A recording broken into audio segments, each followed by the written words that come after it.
Bom, meus queridos, vamos continuar a entender essa realidade de Freud contra o Reich, né? Na verdade, até contra Pavlov, que foi enaltecido na Primeira Guerra Mundial, conforme Giovanni e detonado, aí depois enaltecido novamente, né? Na Segunda Guerra Mundial. Então aqui eu vou demonstrar para vocês, de forma muito concreta, através das obras completas do pai da psicanálise Freud, junto ao entendimento do hieróglifo, que é cartesiano, e ao entendimento do projeto, quais são os destinos, né? Dessas vicissitudes do instintual e como que nós, em laboratório, em campo, pela mídia, né? Num sanatório, qualquer lugar que seja, né? Qualquer ambiente, como o problema do projeto MK Ultra lá com o Nabomer, podemos então instituir, criar essa somática materializada dentro do cérebro da pessoa e aí ter as respostas operantes, né, de um condicionamento operante sem que essa pessoa reflita por que ela está agindo daquele jeito, tá? E agora em várias potências, achando até que é normal, né, a pessoa. Então veja como Skinner, ele é um grande plagiador e ele não desenvolveu nem inventou nada, ao contrário, por isso que foi considerado um dos maiores ditadores como pensadores na sua proposta do Olenju. Então vem comigo, fica até o final para compreender isso.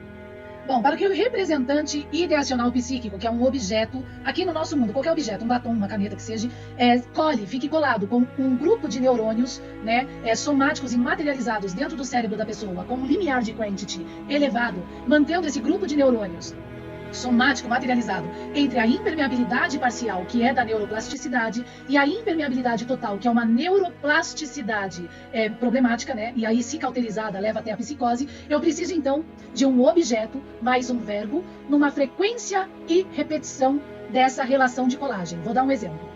Atualmente nós fazemos isso para os adolescentes através do mangá. Então mangá, né? E todo o conteúdo que está no mangá ali, ou mesmo junto com a mídia na Netflix, nas relações de leis motivadas e psíquicas contra o teste da realidade. Esse seria um exemplo, tá? Outros exemplos por exemplo, Pavlov puro, né? A gente une uma borracha com um estímulo, né, sexual. Vamos entender essa coisa da borracha aí do exemplo direito. Bom, primeiro que nas obras completas, Freud fala para que você fique atento a entender as diferenças dos instintos autopreservativos que participam do estímulo, certo, Pavlov? Daquilo, então, que é do próprio instinto em si. Então, na verdade, distinguir aquilo que é autopreservativo do instinto. Vamos dar uma olhada. Então a gente aplica a categorização, tabela da categorização do juízo de Kant, tá? Freud se inspira em Kant. Então dos instintos nós temos as excitações, nós temos ideais afetivos, nós temos impulsos, né, de alguma forma anelantes, nós temos estímulos também endógenos, tá? Estímulos endógenos dos instintos, tá bom? E do estímulo, que é da natureza, nós temos a fome, a respiração, a sexualidade, que é da natureza, porque o estímulo é uma força isolada de impacto que vem da natureza para o homem, tá bom? Conforme o projeto de Freud, toda a nossa pele, né, ela é irritável, ou seja, ela sente um impacto, ela tem um código de sensação com esse impacto. Entenda, essa coisa funciona assim.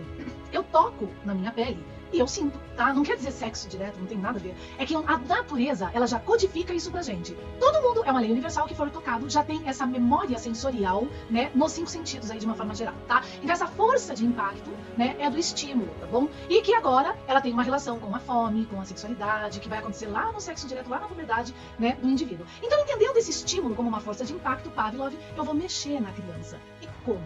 Eu vou mexer dessa forma. Sempre, quando acontecer alguma coisa, eu vou lá e começo a fazer um acariciamento. Eu começo a mexer nesses pontos que futuramente serão do sexo direto. Vai vendo que absurdo, tá? Então essa memória de toque sensório não quer dizer que é sexo direto, ela vai ficar marcada nessa criança. Isso é abuso pelo ECA, tá? Fique ligado, porque isso é um abuso gravíssimo contra a criança no desenvolvimento e crescimento, que vai prejudicar, vai criar uma somática no cérebrozinho dela, né? Que é agora esse problema que Freud nos alerta, né? Então vamos dar uma olhada melhor nisso tudo.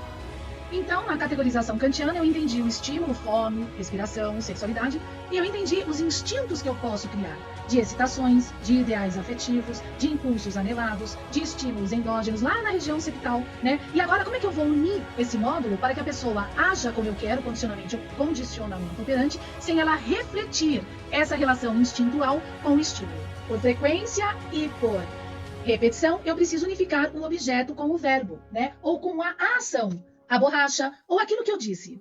Na criancinha ingênua, né, naquela sempre condição de recompensa, eu fico acariciando um ponto próximo daquilo que futuramente vai se, olha que absurdo, vai se transformar, tá, em um ponto relacionado ao sexo direto, tá? Ou eu fico o tempo todo verbalizando a ela no mangá essa ideia, né? Colando essa ideia, essa relação, tá bom? Por repetição e frequência, até somatizar.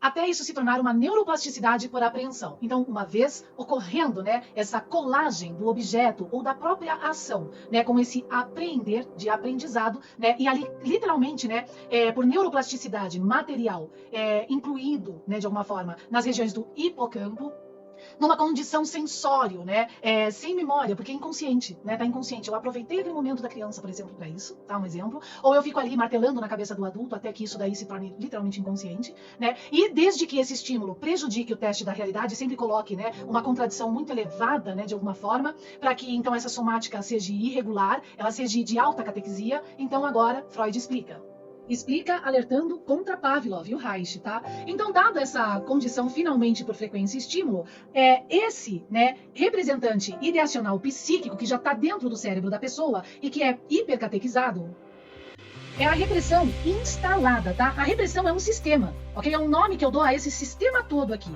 ok? E agora, né, uma vez ela instalada, ela tem então uma condição de ser. Ela pode ser um reprimido inconsciente, um reprimido consciente e um reprimido inalterado. Como? Através daquilo que eu vou apresentar para este sistema, que é o repressor.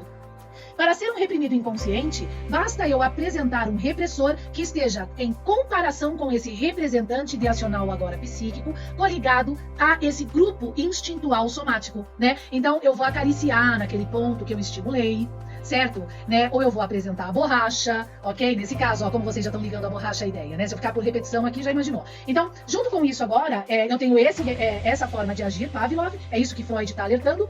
E a repressão instalada ter então um resultado, né? Nesse caso, como eu expliquei, o repressor do reprimido inconsciente é aquele que tem que ser comparado ao instinto coligado ao representante ideacional. Então eu dei para ele o que ele quer e ele fica então no comportamento satisfeito, tá? Na finalidade. Agora, se eu opor, né, contra o instinto, ele fica histérico, porque eu não vou dar para ele o que ele quer, tá? E no caso, eu posso simplesmente deixar o instinto lá, anulando, né, de alguma forma, por um tempo, Pavlov, é isso que Freud está alertando, esse repressor que se coliga agora a esse campo somático de um representante ideacional que nós, então, por frequência e período, instalamos na ideia da pessoa, na analítica, tá? Por isso da importância eu penso, eu sou, para se livrar dessas manobras aberrantes do problema do Reich. Bom, dado isso, então, eu tenho um ideal objetal, certo? Uma catequesia, então, no caso, da libido, que é o prazer e o desprazer, entre fobias e histerias, tá? Na relação inconsciente-consciente, mas ela pode se tornar agora, por período e frequência, desse ganho e dessa perda do objeto, ok?